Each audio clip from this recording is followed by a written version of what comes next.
Linguet et Simi Diong et 10 Boulonnais. On va suivre cette faute de centre et la faute, on laisse l'avantage, continue de jouer la reprise de Fatou et le but. Ouverture du score de Corentin Fatou pour Boulogne. L'arbitre a laissé jouer et quel but pour l'ouverture du score. À l'image de l'action précédente. L'égalisation peut-être pour les Dunkerquois avec Bardelli qui rejoue dans la surface. La frappe et le but juste avant la pause.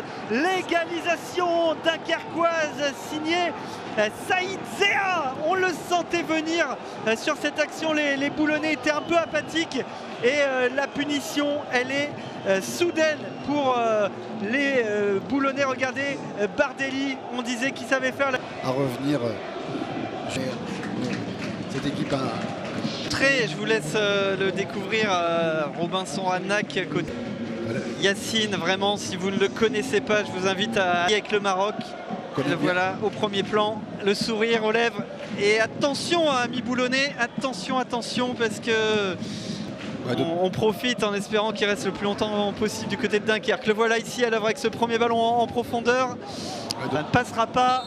Et d'autant plus que pour son retour après ce sacre de champion. Et son sourire quand il est rentré sur le terrain, on sent qu'il a envie de jouer au foot parce qu'au moment où il est rentré sur le terrain, il avait un grand sourire, il est prêt à en découdre. Peut-être sur cette réaction, en Boulogne a égalisé à la 95e. Attention à ce ballon de Pinot qui justement Yacine dans ses œuvres sur le côté droit. Et pas de faute. Mathieu Christophe, on a droit à un très beau match sur la pelouse, mais aussi un très beau match en tribune. Là, pour essayer d'inverser un peu cette tendance, là on voit le pressing dunkerquois très haut. Oui, c'est ça. En fait, Dunkerque a laissé jouer Boulogne pendant un certain temps. Là maintenant, ils ont repris aussi. Se manque un peu, mais heureusement, Koné veillé au grain. Attention. Et à la limite de la faute. C'est Congo qui rôdait. Et qui c'est des ballons compliqués, ça, même si Thiam attention à cette frappe. Oh là, qu'est-ce qu'il a raté sur cette reprise mal ajustée, tergiversation dans la défense dunkerquoise et finalement qui perce ce ballon et ça va aller vite à côté dunkerquois avec Yacine irrégulièrement stoppé par le nouvel entrant Nolan Binet qui s'excuse auprès de l'international marocain. Forcément, on va prendre son temps avant de se relever. Le danger était venu ici, même côté gauche avec Zossou pour le centre cette fois. C'est un Boulonnais qui concède le corner. Denzo Bardelli c'est tiré au poteau. Attention, le Boulogne qui a du mal à se dégager. L'arrêt de Codette. Il écarte sur le côté droit avec Gissine Yacine.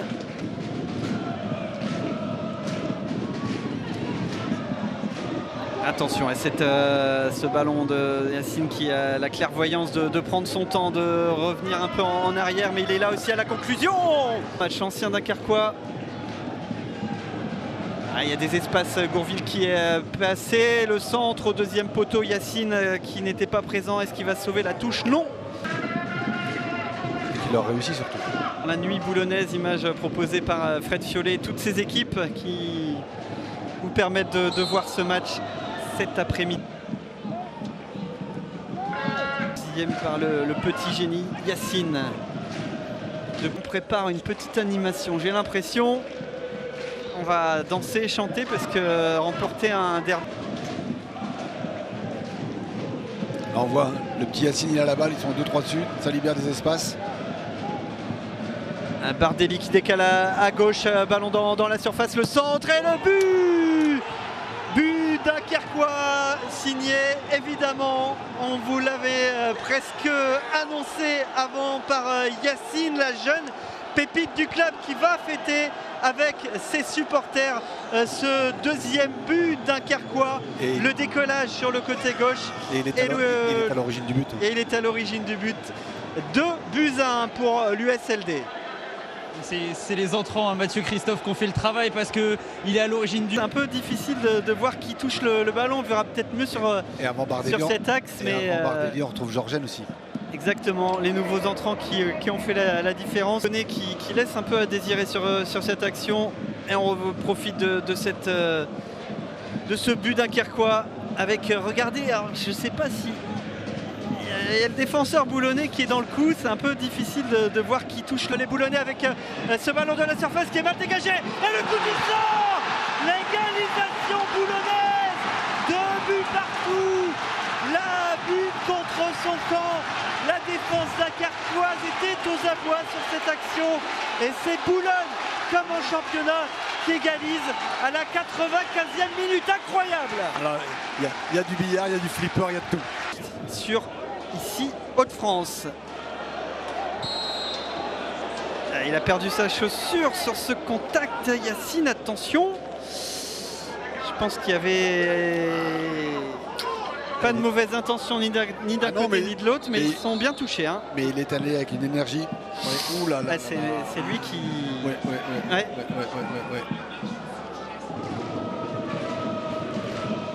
Il est un peu inquiet, Mathieu et Christophe, du côté des deux bancs là, avec ce choc. Ça a un peu...